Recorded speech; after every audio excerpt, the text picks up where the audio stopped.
यहां दिल खोलकर भी अगर तुम जीना चाहो नहीं जी सकते। पाबंदियां अपने ही तुम पे पाबंदी लगाएंगे। जिनके ऊपर विश्वास रखोगे वही पाबंदी रखेंगे, जिनके ऊपर प्यार करोगे वही पाबंदी करेंगे, और जिनको तुम संवारोगे, सजाओगे, जिनको पोषण दोगे वही तुमको मारेंगे। ये जगत ऐसा ही यहाँ का नियम है। जो पुस्तकों में बताए हुए नियम है वो सिर्फ दिखाने के लिए है, चलते कुछ और है।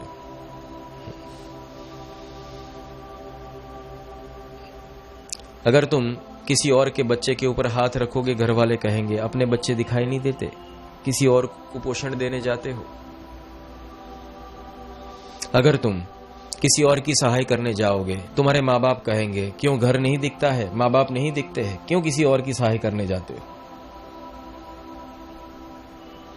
किसी और की मदद करने जाते हो। बीवी है, माँ बाप है, बच्चे है, दोस्त है, हमेशा समझ लेना सत्कार्य की टीका चारों ओर से होगी। इसको कहते लड़ाई। इसमें मन भी मजबूत होना चाहिए। अगर मन तुम्हारा मजबूत नहीं है तो मन भी तुमको सताएगा और मन भी तुमको कहेगा ये तू क्या कर रहा है, तेरा क्या रहा। इन सब से तुमको एक ही चीज बचाती है, तुम्हारा ज्ञान जो गुरु द्वारा मिलता है। गुरुदेव के द्वारा वो ज्ञान तुमको मिलता है जिस ज्ञान के द्वारा तुम अड़ग, अखंडित, बिना हिले तुम एक शूरवीर की तरह चल सकते हो। हजारों तीर और हजारों गोलियां चलती रहे पर तुम्हारे इरादे कभी टूटेंगे नहीं। बंदिशें शरीर के ऊपर लग सकती है, मोहब्बत के ऊपर नहीं, ईमान के ऊपर नहीं, जुस्तजू के ऊपर नहीं। बंदिशें लगाई जीसस के ऊपर, जीसस कहां बदले? क्या जीसस का ज्ञान बदला? Easter and awaking was a different story. Easter, it means awaking for the judgment day. ये बाइबल में नहीं लिखा है पर यह सत्य है।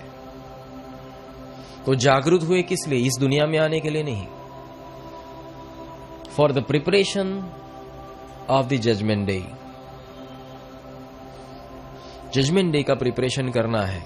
दुनिया देख ली, क्या है देख लिया, सॉफ्टवेयर समझ लिया, अब इसके हिसाब से मुझे कैसे चलना है और क्या करना है। यही चीज को हिंदू संस्कृति में कहा गया है कलकी। काल को काटने के लिए फिर से साहिब आएंगे, उसको कलकी कहा जाता है।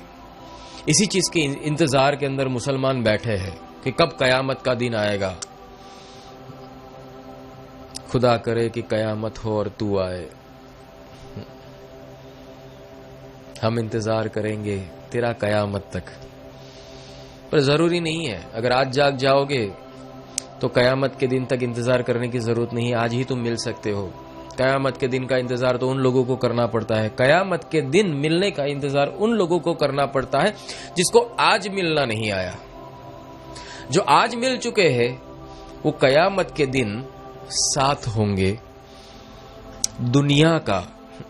दुनिया के ऊपर फरमान करने के लिए। इसीलिए कहते हैं कि हमेशा शब्द, सुरत शब्द मार्ग के अंदर आज ही अपनी उम्मीदवारी नोंधाओ साहिब के पास के साहिब तुमको अपना पुत्र मुकर्रर करे और उस दिन अपनी सेना में साथ रखे जिस दिन वो काल पुरुष के ऊपर चढ़ाई करेंगे।